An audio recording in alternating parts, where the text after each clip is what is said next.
Good morning everyone. दोस्तों स्वागत है आपका आज के द हिंदू न्यूज़पेपर की एनालिसिस में। आज है 2 जनवरी 2022। मेरा नाम है सितेंद्र चौधरी और एक बार ब्रीफली देख लेते हैं आज हम लोग कौन कौन से टॉपिक करने वाले हैं। पहला जो टॉपिक हम लोग करेंगे that is going to be about the north east monsoon. देखिए एक हमारे पास साउथ वेस्ट मानसून होती है, एक नॉर्थ ईस्ट मानसून होती है। साउथ वेस्ट मानसून जो है वो अलग अलग रीजन्स में रेनफॉल करती है, नॉर्थ ईस्ट अलग अलग में करती है, तो इसको लेके हम थोड़ा सा भी देखने वाले हैं। अगला जो टॉपिक हम लोग करेंगे that is going to be about the PM Kisan scheme, क्योंकि इसके अंदर कुछ अपडेशन की गई है। एक बार उसको थोड़ा सा देख लेंगे। आपका जीएस पेपर 3 से भी आप इसको कवर कर सकते हो, जीएस पेपर 2 में जो है गवर्नमेंट पॉलिसीज वगैरह होती हैं वहां से भी आप इसको कवर कर सकते हो, अदरवाइज इकोनॉमी वाले सेक्शन से भी आपका मन करे तो आप इसको कर सकते हो। देखिए मैंने आपको बार बार बोला है कि यूपीएससी ऐसा कोई डिस्क्रिमिनेशन नहीं करता। यूपीएससी किसी भी टॉपिक को कहीं भी एडजस्ट कर सकता है अगर उसके अंदर हल्का सा भी उसको स्कोप लगता है तो।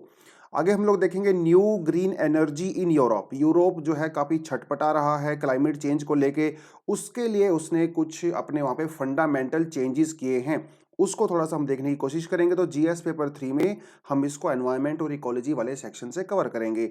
आगे जो टॉपिक रहेगा that is going to be about the Gaza strip. एकदम रिपीटेड टॉपिक है, पहले इजराइल के बारे में बहुत सारी बातें हो चुकी हैं, लेकिन आज आपको मैं थोड़ा सा मेडिटेरेनियन ओशन की ज्योग्राफी के बारे में कुछ खास ट्रिक्स बताऊंगा जो एग्जाम में आपके बिल्कुल काम आएंगे, क्योंकि यही ट्रिक जो है 2014 में एक यूपीएससी में प्रीलिम्स क्वेश्चन पूछा गया था, वहां पे काम आया था। क्योंकि ये मेरा पर्सनल ट्रिक है इसलिए आपको बता दूंगा मैं। खैर, न्यू आईपीओ रूल्स के बारे में हल्का सा जानेंगे और उसके अलावा कुछ एडिशनल टॉपिक्स भी यहाँ पे इंक्लूड किए गए हैं, उनको भी थोड़ा सा देखने की कोशिश करेंगे। चलिए करते हैं सीधा काम की बात, ज्यादा डिले नहीं करते हैं।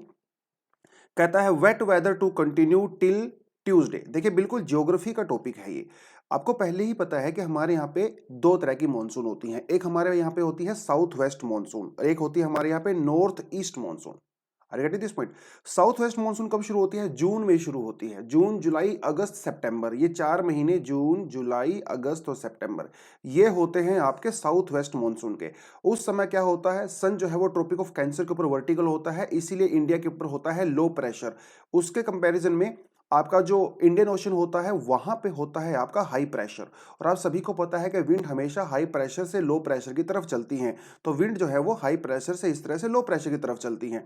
और वो अपनी डायरेक्शन क्यों चेंज करती हैं, कमेंट सेक्शन में मुझे फटाफट बताओ। देखिए जब वो नीचे से चलती है ना, देखिए यहाँ पे इक्वेटर है आपका, जब वो इक्वेटर के नीचे से चलती है तो उनकी डायरेक्शन होती है कौन सी होती है? South east. लेकिन जैसे ही वो इक्वेटर को क्रॉस करती हैं तो उनकी डायरेक्शन हो जाती है साउथ वेस्ट। क्यों होती है कमेंट सेक्शन में बताओ, ज्योग्राफी का टॉपिक है।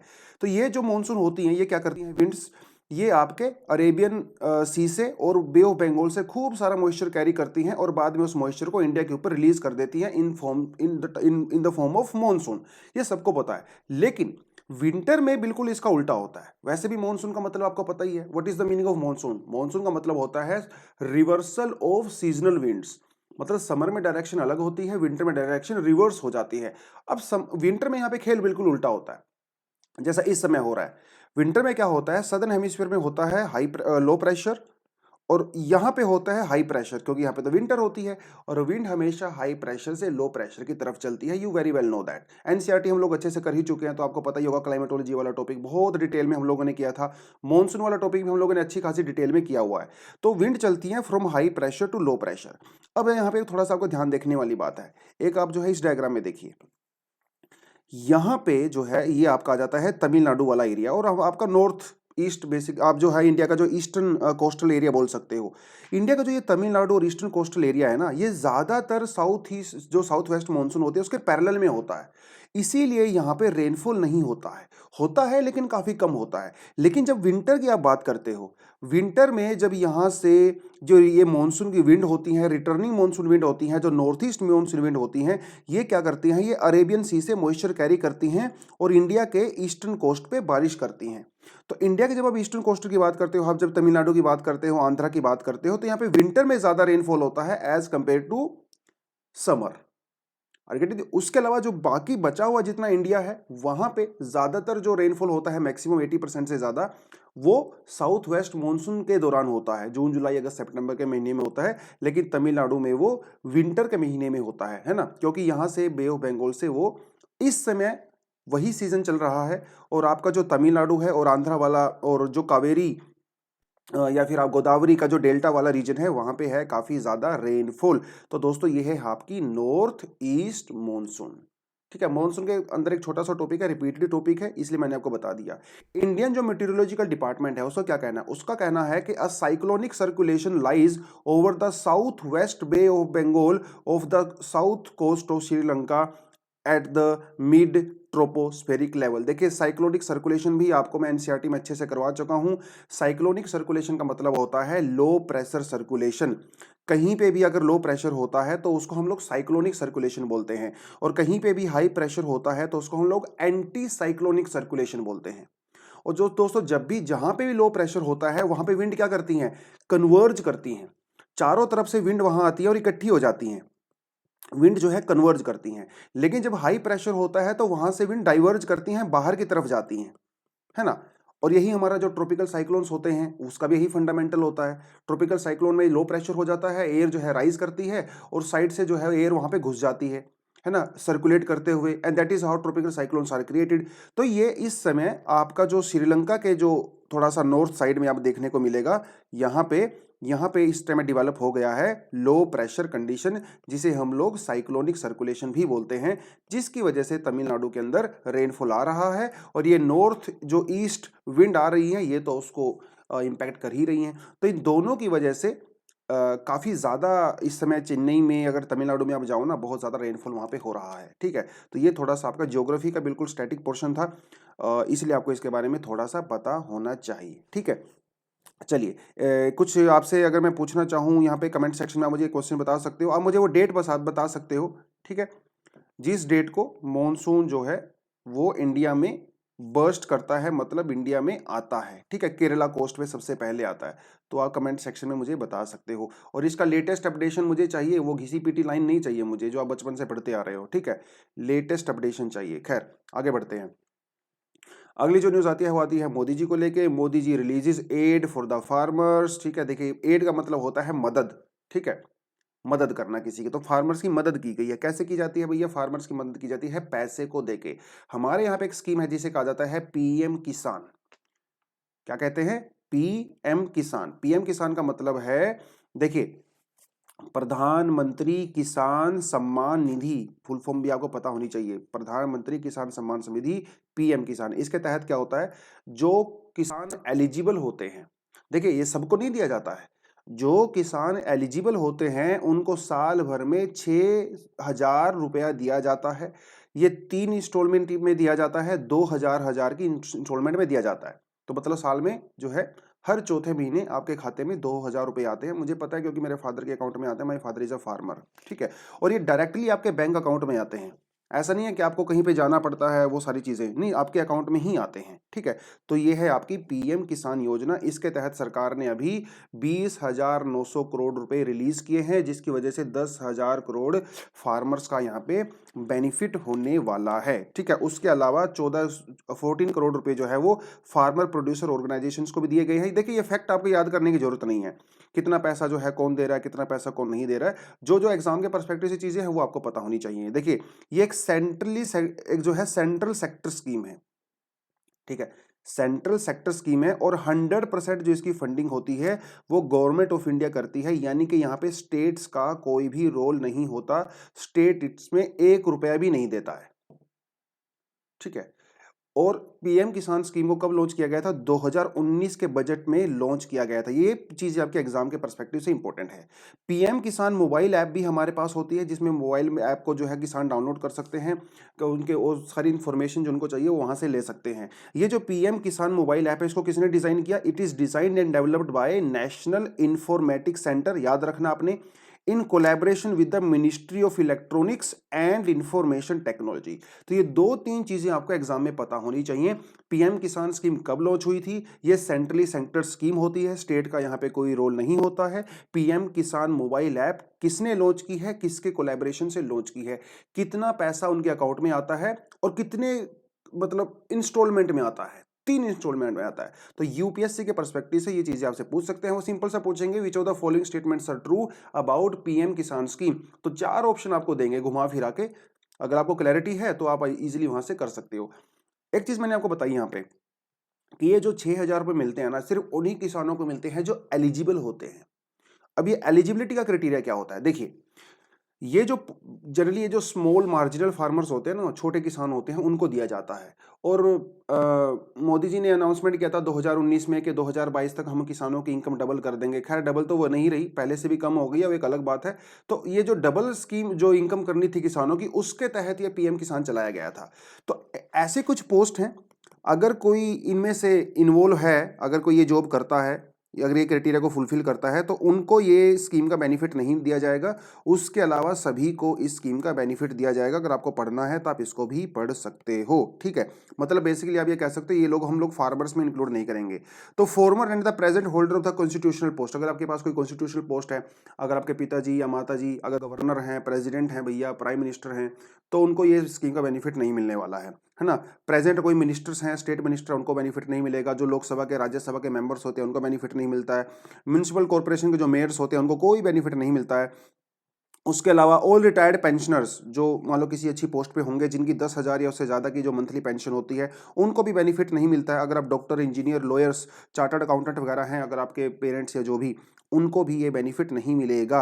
और अगर आपने इनकम टैक्स भी पे करते हो तब भी आपको ये नहीं मिलेगी। इसके अलावा जो छोटे किसान होते हैं सभी को इस स्कीम का बेनिफिट दिया जाता है। यहाँ से भी यूपीएससी आपसे एक स्टेटमेंट कोई ना कोई पूछ सकता है। वो सिंपल सा पूछेगा आपसे कि which of the following statements are true. उसमें एक पूछेगा that a member of parliament can also avail the benefit of PM Kisan scheme, तो that statement would be absolutely incorrect. ठीक है, दो तीन बार इन चीजों को रिव्यू करोगे ना, बार बार देखोगे, तो ये चीजें आपके वैसे ही रट्टा हो जाएंगी, याद हो जाएंगी, कोई दिक्कत नहीं है।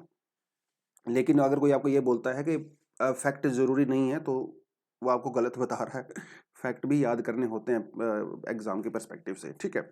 लेकिन कॉन्सेप्ट के बेसिस पे, nuclear gas energy likely to receive green tag in European Union. देखिए, जब हम यूरोपियन यूनियन की बात करते हैं तो 27 नेशंस हैं यहाँ पे। 27 नेशन का एक ब्लॉक है, यूरोप की बहुत सारी कंट्रीज का मेंबर हैं, ठीक है। अब ये क्या कर रही है ना, क्लाइमेट चेंज एक बहुत बड़ा मुद्दा है, और यूरोपियन कंट्री अपने आप को क्लाइमेट चेंज से फाइट करने के लिए अपने आप को लीडर दिखाना चाहती हैं। और वैसे भी पूरी दुनिया में जब भी क्लाइमेट चेंज को लेकर सबसे ज़्यादा जो रेडिकल स्टेप लिए जाते हैं वो यूरोप में ही लिए जाते हैं। और यूरोप का कहना है कि भैया 2050 तक हम लोग जो है नेट न्यूट्रलिटी तक पहुंच जाएंगे। मतलब आप इसको जो है जीरो एमिशन भी कह सकते हो, ठीक है। नेट जीरो तक पहुंच जाएंगे। नेट जीरो का मतलब ये है कि यूरोपियन कंट्री ने ये वादा किया है पूरी दुनिया से, ठीक है। आईपीसीसी में भी और यूएनएफसीसीसी में भी, पेरिस अग्रीमेंट में भी, और अभी ग्लासगो में हुआ था वहां पे भी, इन्होंने पूरी दुनिया से ये वादा किया है कि 2050 तक हम लोग नेट जीरो तक पहुंच जाएंगे। मतलब हम लोग जितना CO2 रिलीज करेंगे उतना ही CO2 एब्जॉर्ब भी करेंगे। मतलब हम लोग और ज्यादा ग्रीन हाउस गैसेज को एनवायरमेंट के अंदर ऐड नहीं करेंगे। कमेंट सेक्शन में मुझे ये बताओ कि इंडिया ने जो है क्या टारगेट रखा है, 2080, 2090, 2070 या 2060? ये चार ऑप्शन आपके पास है, कमेंट सेक्शन में फटाफट बताओ, ठीक है। अभी ग्लासगो में मोदी जी गए थे तो वहां पे अनाउंसमेंट करके आए थे।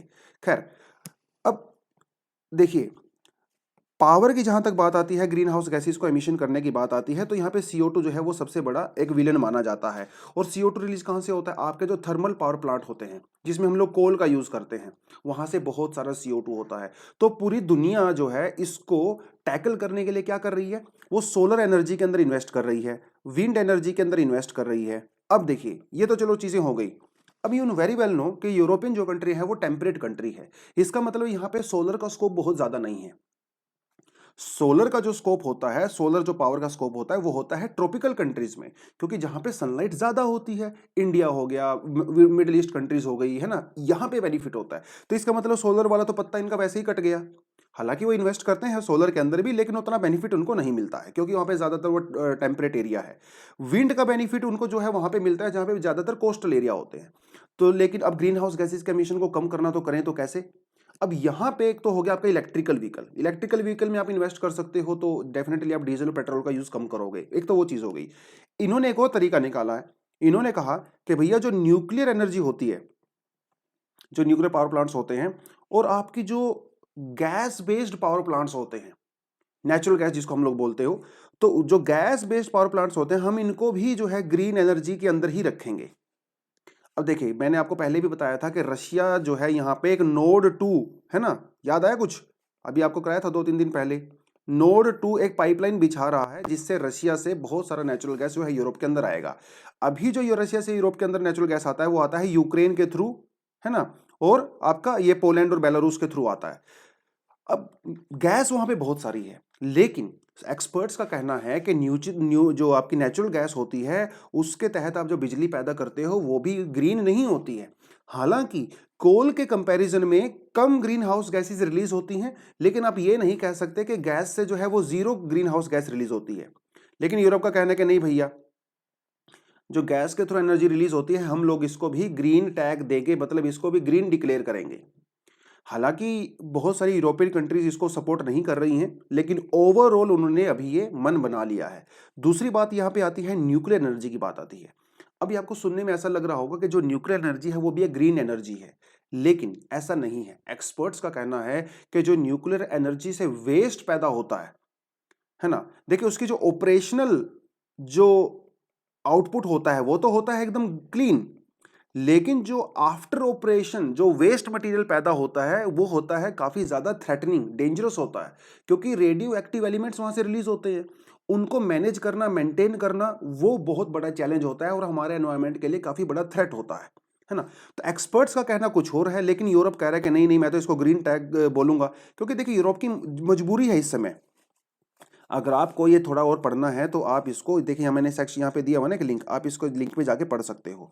अब देखिए आपको एक चीज़ और बताता हूँ, अब जब सोलर की बात आती है या विंड की बात आती है तो आपको ये भी देखने में लग रहा होगा, अगर सोलर और विंड तो बड़ी क्लीन एनर्जी है ना, और ये तो रीन्यूएबल एनर्जी है। लेकिन एक्सपर्ट्स का ये कहना है कि जो सोलर पावर प्लांट्स में, मतलब हमारे जो सोलर वोल्टेक पैनल्स होते हैं ना, इन पैनल में खूब सारा टॉक्सिक मटेरियल यूज किया जाता है। इवन जो आपके सोलर पैनल्स होते हैं after a period of time ये डिग्रेड होने लगते हैं और इनको नए सोलर पैनल से रिप्लेस करना पड़ता है। लेकिन जो डिग्रेड हो जाते हैं वो कहां जाएंगे, वो तो वेस्ट हो गए ना। अब उसके अंदर होता है टॉक्सिक मटेरियल्स। तो इसका मतलब आपके जो सोलर पावर प्लांट होते हैं या सोलर एनर्जी होती है वो भी उतनी ज्यादा एनवायरमेंटल फ्रेंडली नहीं होती है जितनी हमें दिखाई जाती है। इवन जापान के अंदर तो ये प्रॉब्लम ऑलरेडी क्रिएट हो चुकी है कि उन्होंने इतने सारे सोलर पावर प्लांट लगा दिए थे और वो वेस्ट हो गए। अब वो बेचारे ठिकाने नहीं लगा पा रहे हैं क्योंकि वो वेस्ट मटेरियल हैं।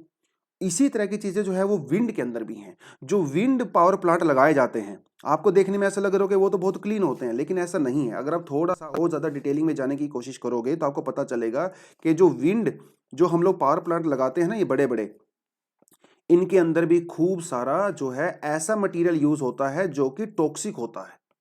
क्योंकि देखिए ये विंड जो पावर प्लांट है ये प्लास्टिक के थोड़ी बनते हैं, ना ये प्लास्टिक के बनते, ना ये लकड़ी के बनते। इनके लिए स्पेशल मटेरियल का यूज किया जाता है जिसे हम लोग जो है रेयर अर्थ मेटल बोलते हैं।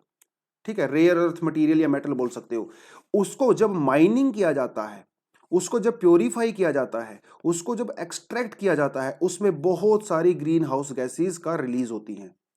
तो ऑपरेशन कॉस्ट, आपको ऑपरेशन कॉस्ट तो इनकी क्लीन है, लेकिन इनको प्रोड्यूस करने में भैया जो माइनिंग की जाती है ना, सोलर पावर प्लांट में हम लोग कितना सारा मटेरियल यूज करते हैं, उसके अंदर हम लोग सेमीकंडक्टर का यूज करते हैं, दुनिया तरह के मटेरियल का यूज करते हैं। उनको जब माइन किया जाता है ना तो बहुत सारा पोल्यूशन होता है। इसी तरह से जो इलेक्ट्रिक व्हीकल्स की जो बैटरी होती हैं, अब बैटरी तो देखने में आपको क्लीन लग रही होगी, लेकिन उस बैटरी को बनाने में जिन मटेरियल्स का यूज किया जाता है और उन मटेरियल को जब माइनिंग की जाती है, बहुत सारा पोल्यूशन क्रिएट होता है। तो ऊपर से जो पिक्चर आपको नजर आती है ना, पर्दे के पीछे एक्चुअली कुछ हो रहा है। तो यूरोपियन यूनियन ने अभी ऐसा ही कहा है कि हम लोग अपने यहाँ पे जो न्यूक्लियर एनर्जी है, गैस एनर्जी है, उसको क्लीन डिक्लेयर कर देंगे ताकि हमारे पेरिस अग्रीमेंट वाले गोल को हम लोग अचीव कर सके। हालांकि इसके ऊपर एक अग्रीमेंट अभी नहीं बना है। कुछ लोग कहते हैं कि इसको देखिए क्लीन डिक्लेयर मत कीजिए, इसको ट्रांजिशन डिक्लेयर कर सकते हो, वो सारी सारी बातें हैं, वो बाद में कभी करेंगे। लेकिन अभी के लिए इतना ही। अगर आपको इसके बारे में थोड़ा सा डिटेल जानना है कि क्या एक्चुअली में सोलर, विंड, इलेक्ट्रिक व्हीकल्स उतने क्लीन हैं, तो आप जो है इस लिंक पे क्लिक कर सकते हो। ये आपको ऑलरेडी आपके पीडीएफ में मिल जाएगा। पीडीएफ कहां से डाउनलोड करना है ये आपको पहले से पता ही है। खैर आगे बढ़ते हैं।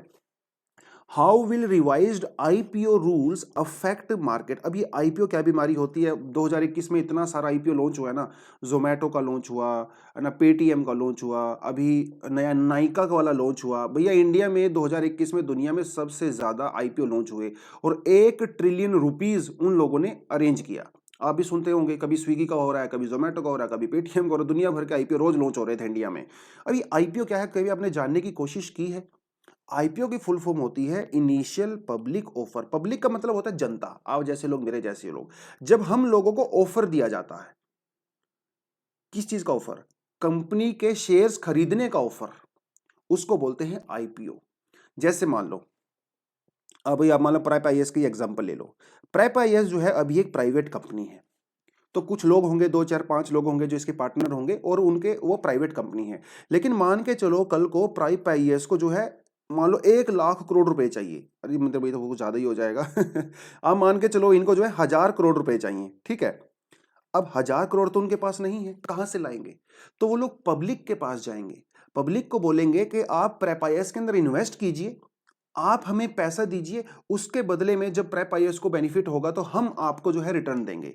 तो वो बेसिकली पब्लिक को कंपनी का पार्टनर बनने के लिए इनवाइट करते हैं।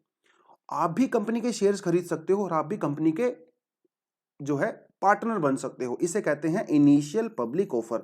तो जब पब्लिक को ये ऑफर दिया जाता है, मतलब जब कोई कंपनी प्राइवेट से, पहले वो प्राइवेट थी ना, वो जब स्टॉक मार्केट के ऊपर लिस्टेड हो जाती है, जब वो अपने शेयर्स को पब्लिक को डिस्ट्रीब्यूट कर देती है, उसे कहते हैं आईपीओ। तो अभी वो कंपनी प्राइवेट नहीं रहेगी, अभी उसके अंदर सारे के सारे लोग जो इन्वेस्ट करेंगे वो सब उसके पार्टनर हो जाएंगे, वो सब उसके ओनर हो जाएंगे, है ना। बराबर के ओनर नहीं होते हैं, कोई थोड़ा ओनर होता है, कोई बड़ा ओनर होता है, डिपेंड करता है आपने कितने शेयर्स खरीद रखे हैं। तो IPO is the first time a company sell stocks to the public. It is a process that can take months and it comes with the lot of paper work. आपको सुनने में आसान लग रहा होगा, लेकिन इसमें भैया कई महीने लग जाते हैं, बहुत सारे एक्सपर्ट लोगों का लगता है, जिसे अंडर राइटर्स कहा जाता है। चलिए एक अलग से आपको नॉलेज दे देता हूं।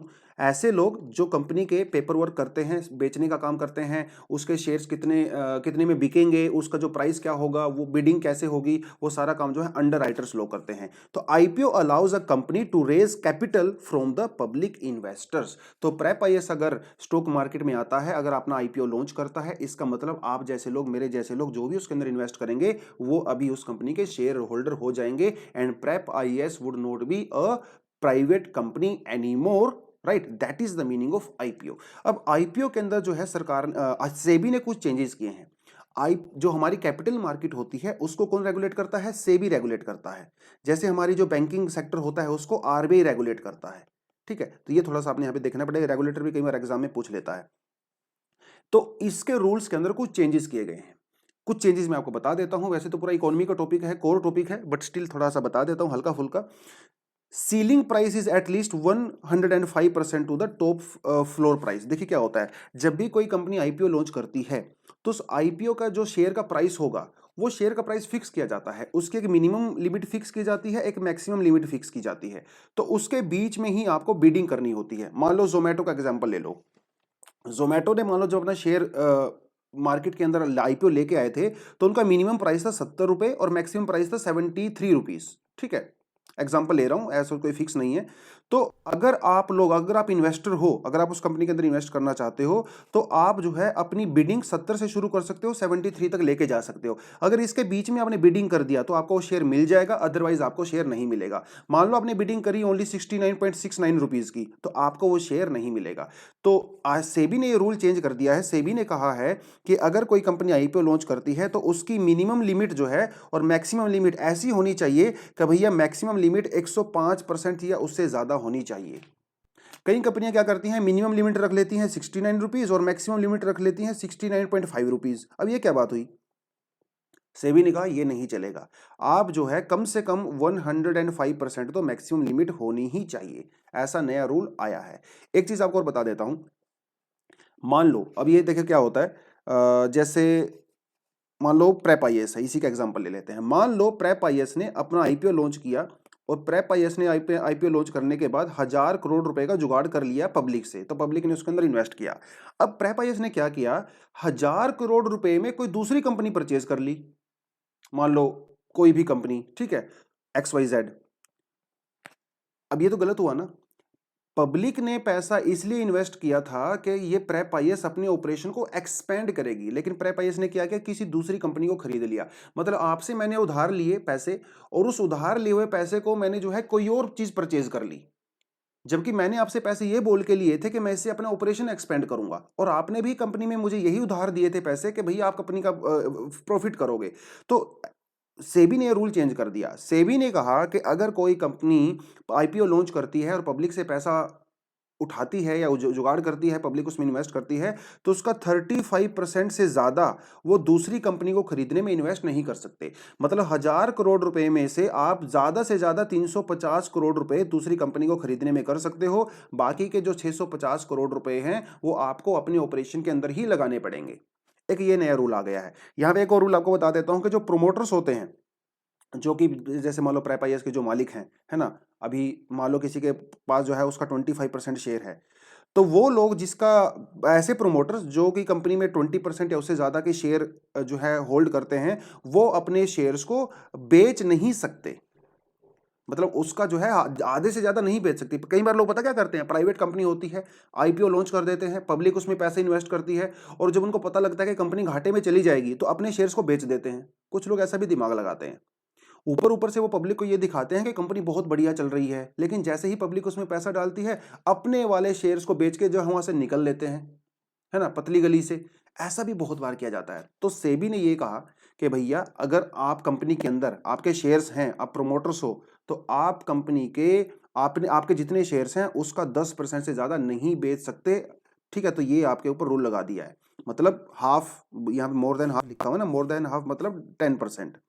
20% को शेयर था तो मोर देन हाफ जो है वो 10% हो जाएगा। तो आप अगर कंपनी के, जैसे मान लो प्रेप आईएएस के जो मालिक हैं, प्रेप आईएएस अगर अपना आईपीओ लॉन्च करता है, उसके बावजूद वो अपना शेयर नहीं बेच पाएंगे एक लिमिट से ज्यादा, है ना, तो ऐसा होता है। दूसरा कहता है कि anchor investors will not be able to sell more than half their shares before 90 days. अब ये एंकर इन्वेस्टर्स क्या होता है, हल्का सा बताऊंगा क्योंकि वैसे तो इकोनॉमी का टॉपिक है, आप खुद भी पढ़ सकते हो। तो एंकर इन्वेस्टर्स जो थोड़ा गूगल करोगे ना, आपका वैसे ही पता चल जाएगा।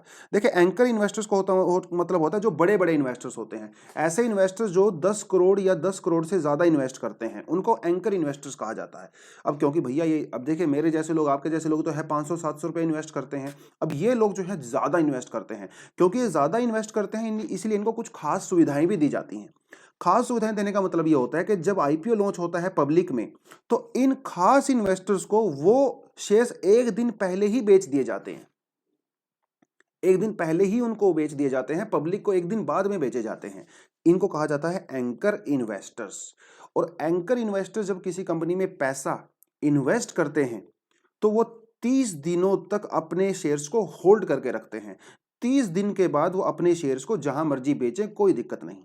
लेकिन अभी सेबी ने रूल कर दिया है। अभी सेबी ने कहा है कि कोई भी एंकर इन्वेस्टर्स अपने शेयर्स को 90 डेज से कम समय में नहीं बेच सकता। उसको 90 डेज तो कम से कम अपने शेयर्स को होल्ड करना ही पड़ेगा। अब इसमें मान लो क्या होता है, जैसे मान लो रतन टाटा जी हैं। अब रतन टाटा जी मान लो वो एंकर इन्वेस्टर हैं किसी कंपनी के अंदर। अब मान लो रतन टाटा ने उस कंपनी के अंदर इन्वेस्ट किया, तो पूरी दुनिया को पता चल गया कि रतन टाटा ने इन्वेस्ट किया है। अब उसकी वजह से उस कंपनी की वैल्यूएशन बढ़ जाएगी, ज्यादा से ज्यादा लोग इन्वेस्ट करेंगे। तो जब वो कंपनी बहुत सारा पैसा जुगाड़ कर लेगी, तो रतन टाटा क्या करेंगे, अगले ही दिन अपने शेयर बेच के भैया निकल लेंगे।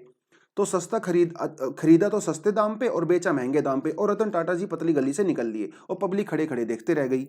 ऐसा भी बहुत बार होता है। एंकर इन्वेस्टर्स कंपनी की इमेज को इंक्रीज करने के लिए बहुत सारा पैसा इन्वेस्ट करते हैं, लेकिन जब पब्लिक उसके अंदर पैसा इन्वेस्ट करती है तो वहां से निकल लेते हैं ज्यादा दामों पे उसको बेच के।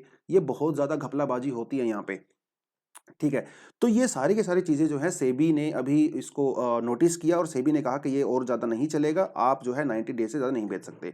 अब इसके सेबी के कुछ डिसीजन को बहुत लोग प्रेज कर रहे हैं कि हाँ भैया, रिटेल जो इन्वेस्टर्स होते हैं आपके जैसे मेरे जैसे लोग, उनके जो राइट्स हैं, उनकी जो वेलफेयर है उसका टेक केयर होगा।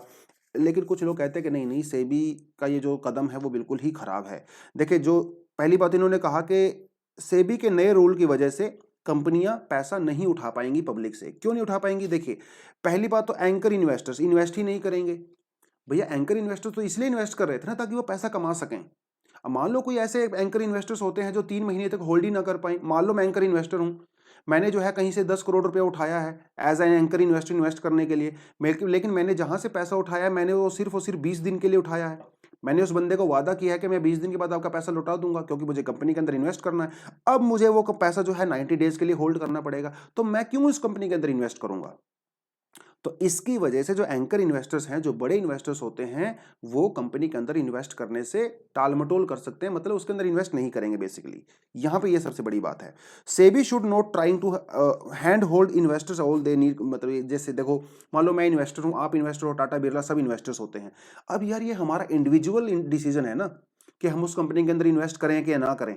सेबी कौन होता है हमें बताने वाला कि कैसे इन्वेस्टमेंट करो या ना करो। अब जब आप इन्वेस्ट करते हो तो प्रॉफिट भी आपको होता है, अब जब आप इन्वेस्ट करते हो तो नुकसान भी आपको होता है। तो ये आपका इंडिविजुअल डिसीजन होना चाहिए। सेबी को इस पचड़े में नहीं पड़ना चाहिए कि इन्वेस्ट करो कि ना करो। तो इससे जो इन्वेस्टर्स की जो फ्रीडम है वो करटेल होती है। हालांकि कुछ लोग कहते हैं कि सेबी ने ये इसलिए किया है ताकि इन्वेस्टर्स के जो उनके जो राइट्स हैं, इन्वेस्टर्स का जो वेलफेयर है उसको टेक केयर किया जा सके, लेकिन कुछ लोग जो है इसको क्रिटिसाइज भी कर रहे हैं। तो ये जो है इस तरह का एग्जाम में क्वेश्चन पूछा जा सकता है। वो सिंपली आपसे पूछ सकता है what do you understand by capital market, ऐसा पूछ सकता है what do you understand by the IPO, discuss the new rules introduced by SEBI and critically analyse the rules. इस तरह का क्वेश्चन आपसे पूछ सकता है। और क्वेश्चन आपका इस तरह से पूछ सकता है, discuss the new rules of IPO introduced by SEBI. अगला जो पोर्शन का क्वेश्चन का वो होगा कि do you actually think that new rules are going to benefit the capital market और नॉट। इस तरह का क्वेश्चन वो आपसे एग्जाम में डेफिनेटली 10 नंबर में पूछ सकते हैं। तो टॉपिक आपको पता होना चाहिए। अब उस टॉपिक से वो घिमा फिरा के जैसे मर्जी क्वेश्चंस पूछे, उससे कोई फर्क नहीं पड़ता है ना। चलिए अगले टॉपिक पे बढ़ते हैं। अगला टॉपिक जो है वो 12 devotees killed 15 injured in the Vaishno Devi temple stampede. अरे बड़ा एक अनफॉर्चुनेट सा इंसिडेंट हुआ, भगदड़ मच गई वहाँ पे वैष्णो देवी टेंपल पे, और 12 डिवोटीज वहाँ की जो है उनकी डेथ हो गई अनफॉर्चुनेटली। तो ये जो टॉपिक खैर हमारे लिए यूपीएससी के लिए ज़्यादा इंपॉर्टेंट नहीं है, लेकिन क्योंकि हम लोगों ने एनसीईआरटी में कर चुके हैं। हिमालय की जब हम लोगों ने डिवीजन किया तो हम लोगों ने जो है यहाँ पे 4 तरह के पढ़ा था। एक होता है हमारा कश्मीर हिमालय, एक होता है आपका कुमाऊं हिमालय, एक होता है नेपाल हिमालय, और एक आपका होता है आसाम हिमालय। 4 तरह का हिमालय हम लोगों ने पढ़ा था। तो इंडस और सतलुज, इंडस और सतलुज के बीच में जो हिमालय आता है उसे कश्मीर हिमालय कहते हैं। और कश्मीर हिमालय में इंडिया में बहुत ज़्यादा हाई पीक्स पाई जाती हैं। और जो वैष्णो देवी आपका जो आता है पिलग्रिमेज साइट है हिंदूज के लिए, वो भी आपका कश्मीर हिमालय के अंदर ही आती है। ठीक है, बस ये थोड़ा सा टॉपिक था। उसके अलावा सतलुज रिवर है, यहाँ पे काली रिवर है। सतलुज और काली के बीच में जो हिमालय होता है उसे आप कुमाऊं हिमालय कहते हो। काली और तीस्ता के बीच में जो उसे हम नेपाल हिमालय कहते हैं। तीस्ता ब्रह्मपुत्र के बीच में जो होता है इसे हम लोग आसाम हिमालय कहते हैं। ये तो एनसीईआरटी में हम लोग ज्योग्राफी अच्छे से कर चुके हैं। ठीक है, आप कमेंट सेक्शन में मुझे क्या बता सकते हो, आप मुझे ये बता सकते हो कि कश्मीर हिमालय के अंदर और कौन कौन से पिलग्रिमेज साइट होती हैं। ठीक है, वैष्णो देवी तो एक हो गया, इसके अलावा 2-3 और भी बहुत इंपॉर्टेंट है वहां पे, आप कमेंट सेक्शन में बताएं क्योंकि एग्जाम में क्वेश्चन बन सकता है। खैर आगे बढ़ते हैं। India gifts 5 lakh doses to Covaxin to the Afghanistan के, हम लोगों ने अफगानिस्तान की मदद की है, अफगानिस्तान में डोजेज को भेजा है। उससे पहले हम लोगों ने बहुत सारा राइस और वीट भी वहां पे भेजा था। तो in use of IPO funds to become the transparent within the new rules, ये नए रूल अभी हम लोगों ने डिस्कस कर लिए हैं, तो इसका कोई बेनिफिट नहीं है। कहता है rockets fired from the Gaza strip land of the central Israel's coast. देखिए जब हम लोग इजराइल की बात करते हैं तो ये है इजराइल, यहाँ पे है आपका गाजा स्ट्रिप, ये है आपका इधर वेस्टर्न बैंक्स। ठीक है, ऊपर आपका आ जाता है गोलन हाइट्स। गोलन हाइट्स को लेकर यूपीएससी में ऑलरेडी क्वेश्चन पूछा जा चुका है। गाजा स्ट्रिप को लेके भी पूछा, अभी तक नहीं गया, मे भी पूछ सकता है। तो गाजा स्ट्रिप और वेस्टर्न बैंक्स के बारे में तो डिस्कशन नहीं करेंगे क्योंकि ऑलरेडी मेरे ख्याल से 2-3 दिन पहले हम लोगों ने अच्छा खासा डिस्कस किया था। तो हुआ क्या, गाजा स्ट्रिप के अंदर हमास, हमास जो है एक मिलिटेंट ग्रुप है। हमास ने इजराइल के ऊपर जो है यहाँ पे अटैक किया है, कुछ मिसाइल्स वगैरह छोड़ी हैं, और जिसके जवाब में इजराइल पे डेफिनेटली कार्रवाई करेगा। तो ये एक छोटा सा न्यूज़ थी ये, लेकिन ठीक है, आप क्या करोगे, देखिए मेडिटेरेनियन सी है, मेडिटेरेनियन सी को कौन कौन सी कंट्री सराउंड करती हैं ये आपको पता होना चाहिए एग्जाम के पर्सपेक्टिव से। तो मेडिटेरेनियन सी यहाँ पे आ गया, एक तरफ यहाँ पे इजिप्ट है, ठीक है, यहाँ पे आपका सीरिया है, ये आपका लेबनन है, ये आपका इसराइल है, ऊपर टर्की है। क्वेश्चन मैंने आपको क्या पूछना है, क्वेश्चन ये पूछना है कि मेडिटेरेनियन सी को कौन कौन सी कंट्री सराउंड करती हैं। आपके एग्जाम में ये 110% पूछा जाता है। देखिए इसके लिए आपको एक छोटा सा ट्रिक मैं बताता हूं, इसको याद करने का ट्रिक है ये, साई-फाई GM4 कैसल ब्लास्ट। ठीक है, साई-फाई GM4 कैसल ब्लास्ट, ये अगर आप याद कर लोगे तो आपको पूरा याद हो जाएगा। ठीक है, Spain, Cyprus, Israel, France, Italy, Greece, Morocco, Monaco, ठीक है, Montenegro, Malta, Croatia, Algeria, Slovenia, Turkey, Lebanon और इजिप्ट, ये कंट्री हैं। उसके अलावा जो है आपका लीबिया, अल्जीरिया, सीरिया और ट्यूनीशिया। ठीक है, ये आपकी कंट्री हैं जो कि मेडिटेरेनियन ओशन को करती हैं। आप जो है बस इसको याद रख लीजिए, साई-फाई GM4 कैसल ब्लास्ट। ठीक है, उसके अलावा अगर आपने अलग से करना है तो आप अलग से कैसे कर सकते हो, जैसे यहाँ पे है मोरक्को, ये है अल्जीरिया, ये है टूनीशिया, ये है लीबिया, ये है इजिप्ट। इसे कहते हैं METLE, मेटल। ये 5 कंट्री ऐसी हैं जो यूरोप की सॉरी अफ्रीका की नदर्न कंट्रीज हैं। ठीक है, तो ये कंट्री जो है अरेबियन सी मेडिटेरेनियन ओशन को सराउंड करती हैं। METLE, metal. मेटल से याद रख लोगे, M for Morocco, A for Algeria, T for Tunisia, L for Libya and E for Egypt. ये तो कम से कम याद हो ही जाएगा आपके, है ना। ब्लैक सी वाला कल मैंने आपको बताया था, टी बर्गर के नाम से हम लोगों ने याद किया था।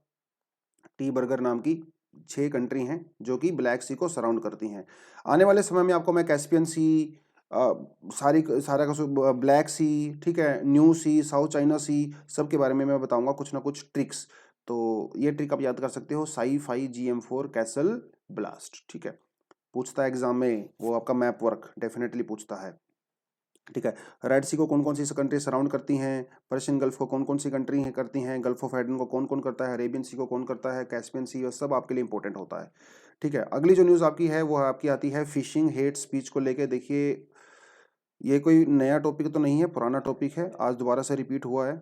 आई डोंट नो हिंदू वालों ने इसको क्यों किया है दोबारा से रिपीट।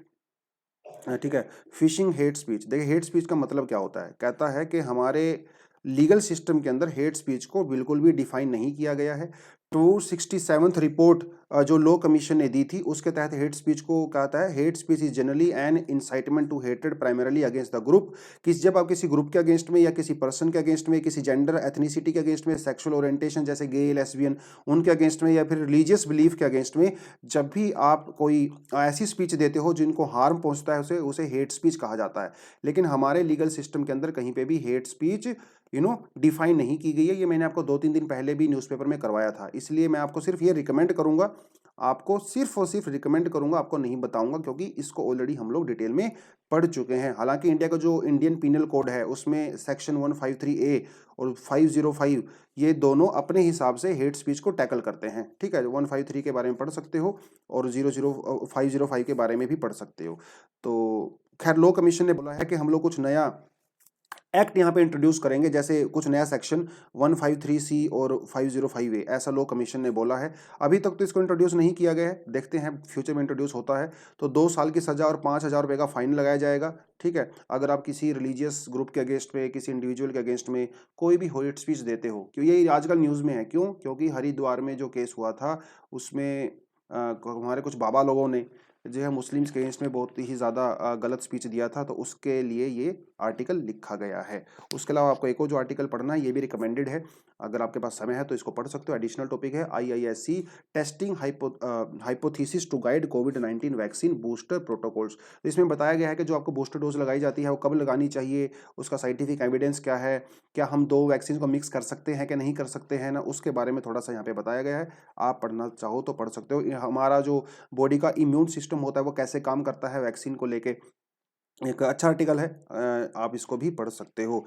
बाकी तो हम लोगों ने कर ही लिया यहाँ पे, तो ये वाला टॉपिक हम लोगों ने कर लिया, PM किसान कर लिया, न्यू ग्रीन एनर्जी कर लिया, रॉकेट कर लिया, IPO कर लिया, हेट स्पीच वाला भी हम लोगों ने एक्स्ट्रा यहाँ पे कर लिया है। ठीक है, थोड़ा सा, क्योंकि हेट स्पीच वाला टॉपिक मैं आपको पहले भी करवा चुका हूँ, इसलिए मैं आपको रिपीटेड नहीं करवाऊंगा। चलिए, that is all for the day. I hope आपको एनालिसिस ठीक ठाक लगी होगी। एनालिसिस देखो, पूरा देखा करो। कुछ बच्चे ना ऐसा होता है जो 5 मिनट देखते हैं, 10 मिनट देखते हैं, फिर बंद करके चले जाते हैं, उससे कोई बेनिफिट नहीं होने वाला, वो आपके टाइम वेस्ट है वो। तो रेगुलरली देखिए, आप जब रेगुलरली एनालिसिस को देखोगे ना 2-3 महीने तक, तो यही टॉपिक आपको बार बार रिपीटेड नजर आएंगे, और इन टॉपिक पे आपकी इतनी अच्छी कमांड हो जाएगी ना, जब अपने अपने सिलेबस को पढ़ोगे, स्टैंडर्ड बुक्स को पढ़ोगे, तो वहां पर बहुत ईजिली आपको समझ में आएगा। तो एनालिसिस को लंबे समय तक देखिए, 2-3 दिन, 4 दिन, 15 दिन तक एनालिसिस का कोई बेनिफिट होता नहीं है।